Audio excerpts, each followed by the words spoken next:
Aunque puedan parecer profesiones totalmente distantes, comparten fascinantes rasgos en la representación de las condiciones humanas y la percepción de los sentidos. Los abogados, en la vida real, al igual que los personajes de una ópera, deben navegar por un escenario lleno de conflictos y emociones intensas para lograr un objetivo. Su trabajo implica interpretar y aplicar la ley para defender los derechos de sus clientes, similar a como los cantantes de la ópera interpretan y transmiten las emociones de sus personajes a través de la música y el drama. Ambos campos requieren una profunda comprensión de la naturaleza humana y una habilidad para comunicar de manera efectiva emociones y sentimientos, ya sea en un tribunal o en un escenario. Así la ópera y la abogacía se entrelazan en su misión de explorar y resolver los conflictos inherentes a la realidad humana. Exploremos esta interesante relación en compañía del maestro José Manuel Mondragón y el doctor Diego Guerrero.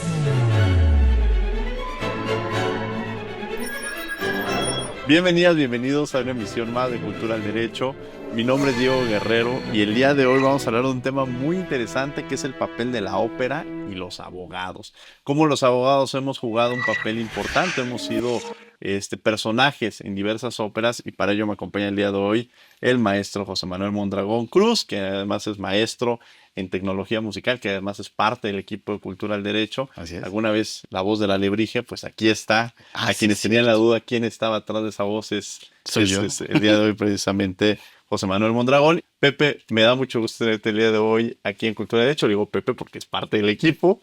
Y hablar de este tema que además no nos los habían traído a la mesa y que hemos tocado literatura, música desde otras perspectivas, pintura, películas, serie de televisión, pero la ópera precisamente y lo que representa la ópera en toda la extensión y sobre todo con un especialista como tú. Bienvenido, mi querido Pepe. Muchas gracias. Muchas gracias por la invitación y muchas gracias por aceptar la temática. La verdad es que es una temática que ya habíamos desarrollado en alguna de las cápsulas de la Alebrije. Ajá, precisamente. Sí. Habíamos identificado algunas óperas en donde aparecen explícitamente los abogados como personajes haciendo cosas de abogados. Ahorita vamos a hablar de eso, yo creo. Y pues muchas gracias. Al contrario. A ver, generalmente cuando pensamos o imaginamos en la ópera, a veces habla sobre la alta cultura y la cultura popular, ¿no? Y la ópera a veces la vemos como muy lejana, no estamos tan cercanos a la sociedad que tendríamos que serlo, estar muy cercanos, identificarla. E incluso la vemos a veces, me tengo que ir a la ópera, me tengo que ir muy formal para ir vestido, ¿no? O sea, hay todo un ritual en torno a la misma. Pero ahora llevarla al papel de los abogados, ¿qué óperas empezaste a encontrar para que además no solamente vean el programa el día de hoy, sino que tengan esta inquietud, esta invitación a que cuando vean una ópera, pues vaya el público y si alguna vez no ha ido, pues que viva esta experiencia, ¿no? Sí, qué interesante pregunta. La ópera es una expresión de la alta cultura. Creo que la ópera se hizo una expresión de la alta cultura. Las óperas más famosas, las óperas que la gente a las que recurrimos más, las que más vemos, la que más toca nuestro corazón, nuestra alma, son óperas o que nacieron en un momento en donde estaban tratando de tocar la realidad, como una de las óperas de las que vamos a hablar, el verismo, Madame Butterfly, La Bohemia, como Pagliacci, y las óperas que también están en el corazón de las personas, pues son óperas que han tomado mitos populares, canciones populares, por ejemplo, La Flauta Mágica, Così fan tutte, Aida, ¿no? Entonces son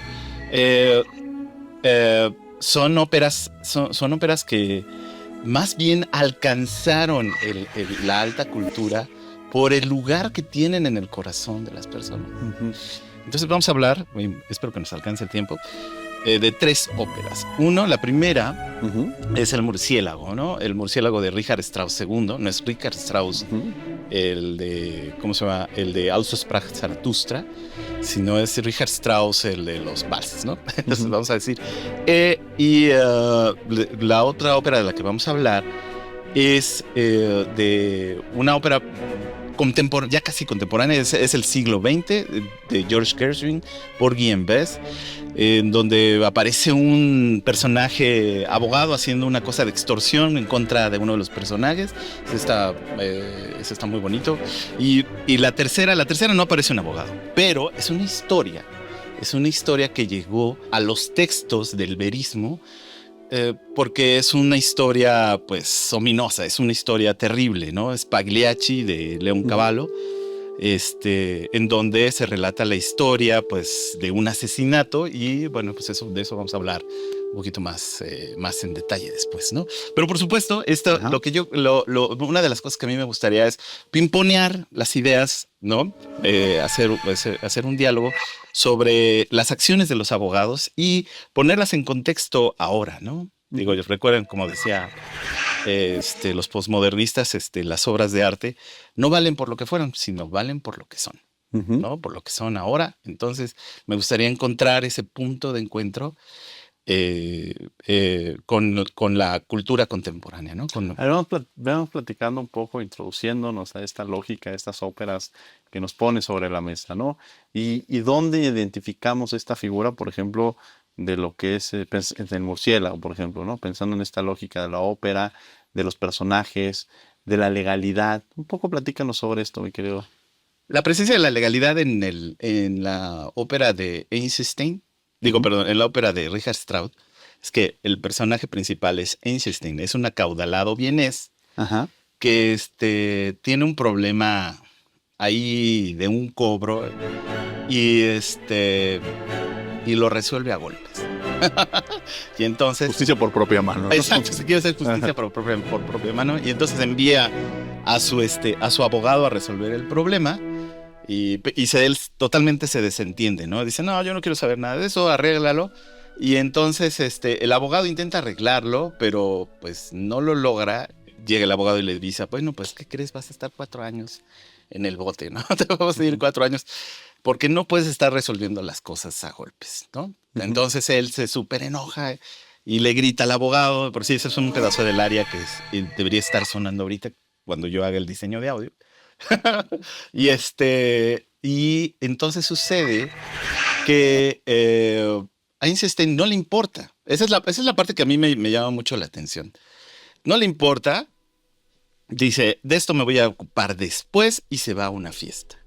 Y dentro de la fiesta es una fiesta de máscaras, es una fiesta de personajes, donde la gente se disfraza y ahí es donde aparece uno de los personajes que es el murciélago. Pero esa actitud indolente es precisamente la que me gustaría explorar aquí.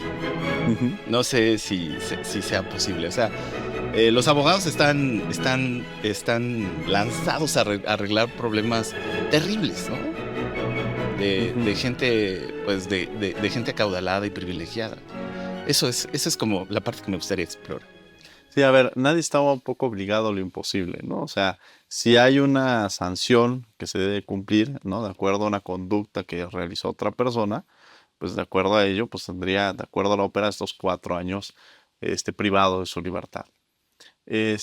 Quizá el cuestionamiento o se juzga la actitud que tiene el abogado, pero yo pensaría quizá un médico que opera, ¿no? Que está realizando una operación y a la hora de la operación el paciente, muere, pues a pesar de que él realizó todas las acciones posibles para mantener viva a la persona, pero no hay posibilidad de que mantenga la vida de esta persona.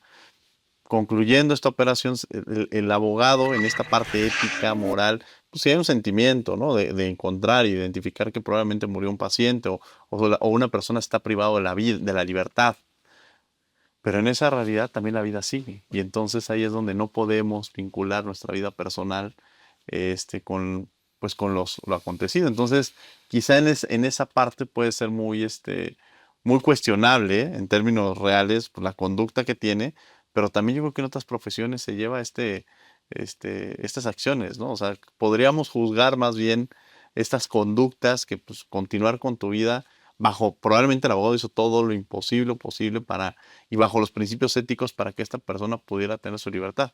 Pero no es un inocente que está en la cárcel, sino fue una persona que realizó una conducta de que agarrar a golpes a otra persona y que frente a esta acción, pues hay una consecuencia, ¿no? Ujú. Ok. Digo, en mi lógica, un poco en este razonamiento, ¿no? Sí, Porque, sí, sí, sí. Ok, entonces, si tuvieras la ópera, digo, y por supuesto, eso no es el centro, no es la temática central ujú, de esa ópera. De por sí es como a la mitad sí.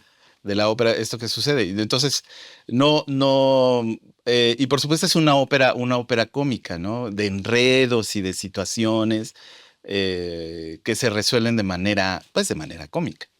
Okay. Que esa parte es importante, que tú lo mencionas, perdón, la ópera, a veces pues ver que hay otra dentro de la ópera, pues hay diversos géneros, ¿no? Ahorita en esta lógica del drama, la parte cómica, o sea, verla en esta lógica, ¿no?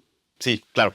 La otra ópera que tenemos es Porgy and Bess. Es una ópera de principios del siglo XX, en donde presentan el amorío entre Porgy and Bess, es en una comunidad negra, afroamericana, en donde vemos que estos dos se enamoran, pero Bess, la chica, está casada con otro cuate, que es un súper violento y que la manipula, y se enamora de Porgy. Y Bess se separa de su violento marido y entonces quiere estar con Porgy. Pero resulta que no puede porque el exmarido pues hace cosas violentas para que ella no esté ahí. Pero en esa situación, Bess la visita un abogado que se llama Fletcher. Y Fletcher la quiere extorsionar. Llega con ella y le dice, híjole, ¿qué crees? Pues no puedes estar con Porgy porque pues no te has divorciado. Y eso, pues, es ilegal. Y tienes que pagar, entonces ya le quiere cobrar dinero por, ¿cómo se llama? Por divorciarla.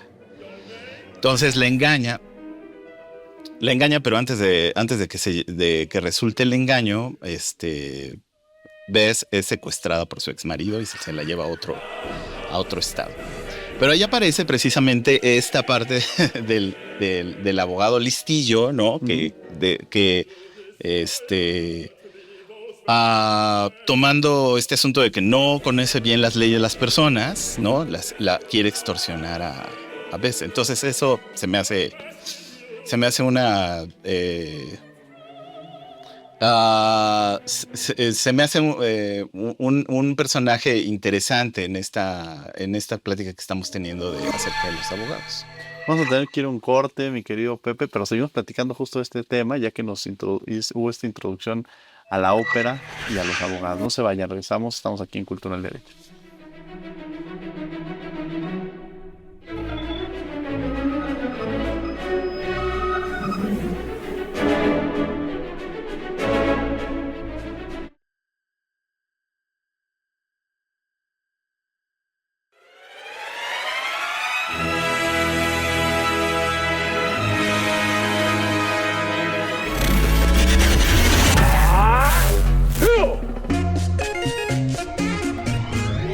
La música se adhiere a la poesía, como la poesía a la música. Ambas expresan el entusiasmo del corazón y las aspiraciones del espíritu, revelan la alegría, el quebranto, el placer y el heroísmo, retratando el ideal del modo más bello. La música ha desempeñado un papel fundamental en la sociedad a lo largo de la historia, sirviendo no solo como entretenimiento, sino también como una forma de expresión cultural, identidad colectiva y vehículo para el cambio social. Mi ejemplo favorito de protesta de la música es They Don't Care About Us, del rey del pop Michael Jackson, quien expresó que su inspiración para este tema fue la agresión de la policía de Los Ángeles a Rodney King el 3 de marzo de 1991.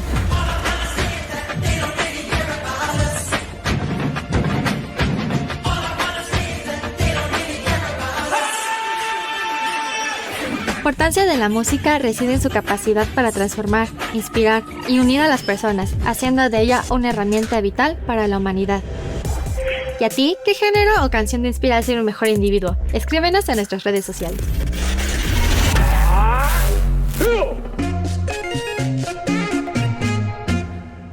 Estamos de regreso en Cultura al Derecho, platicando con el maestro José Manuel Mondragón sobre la relación entre la ópera y los abogados.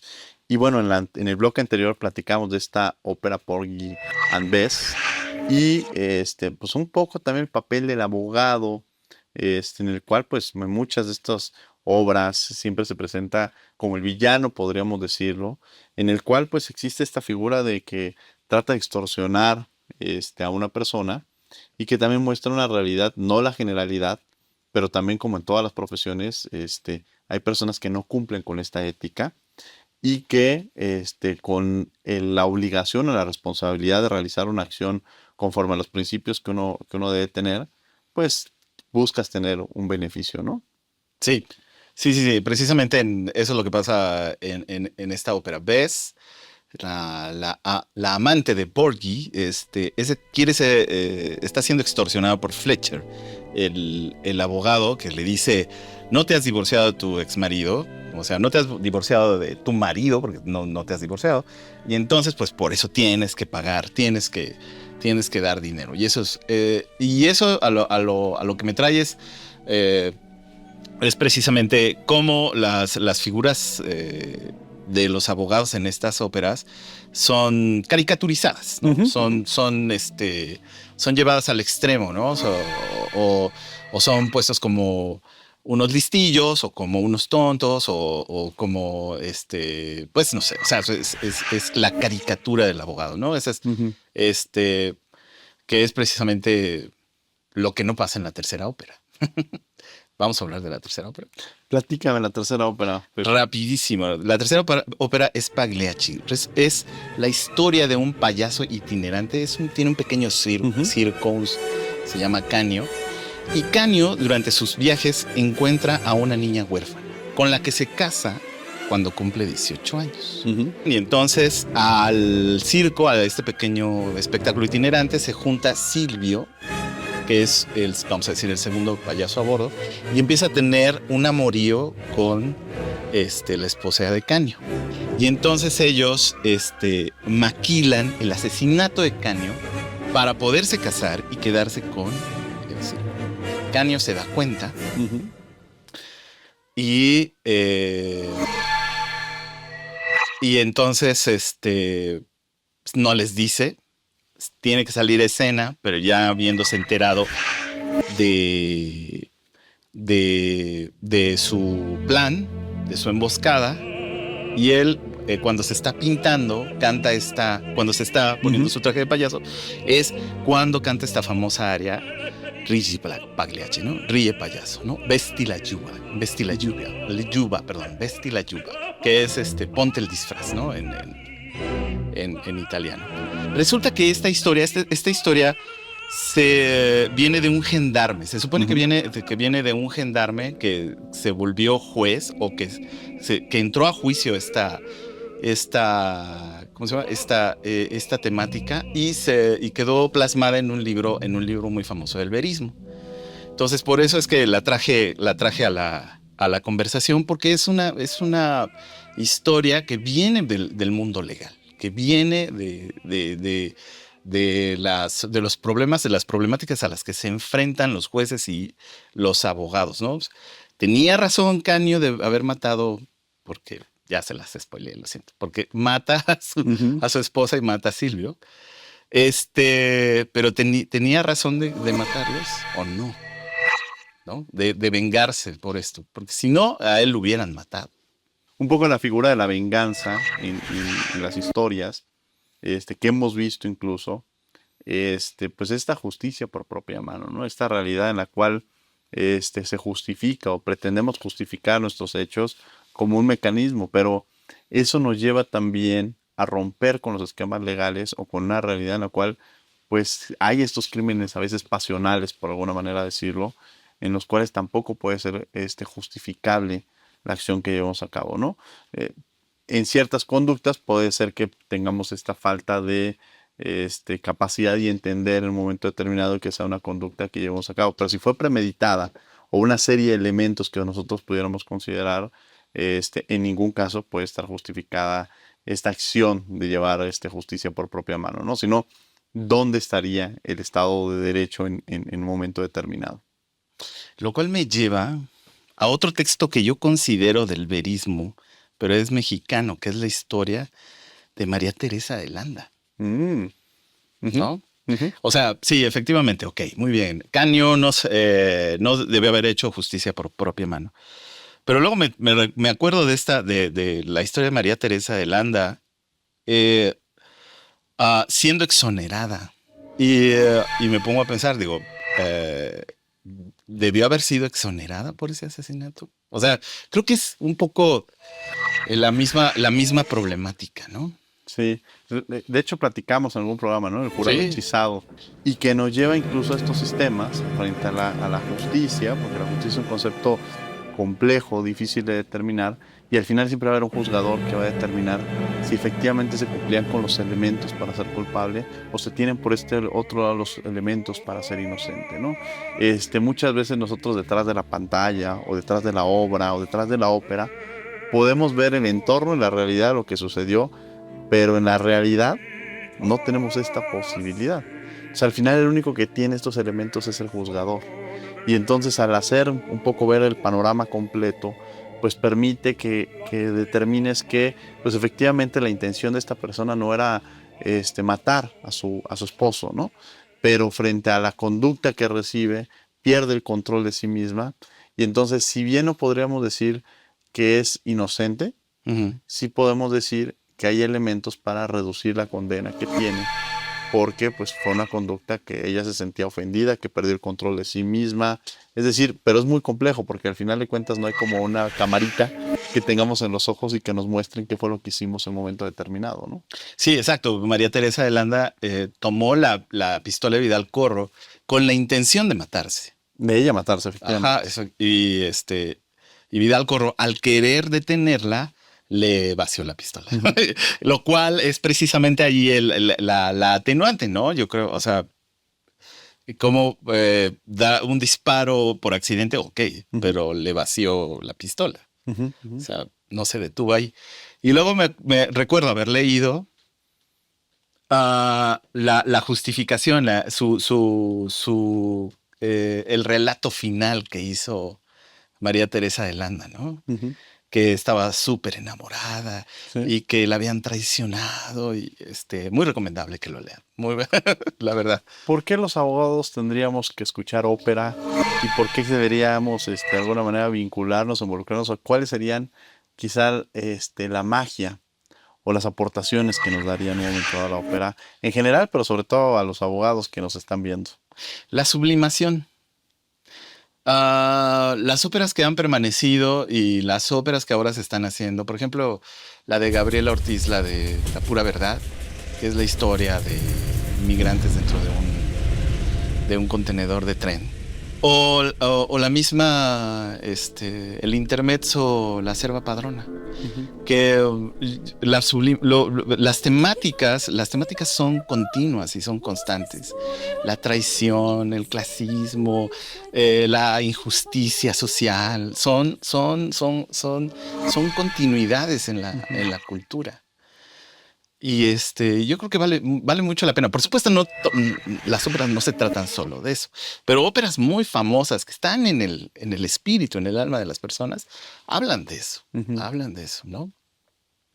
E incluso la disolución social de la familia, por ejemplo, con La Gran Macabra de Ligeti, o la ópera de Juan Trigos, de Cachetito Raspado. Esa se la súper recomiendo.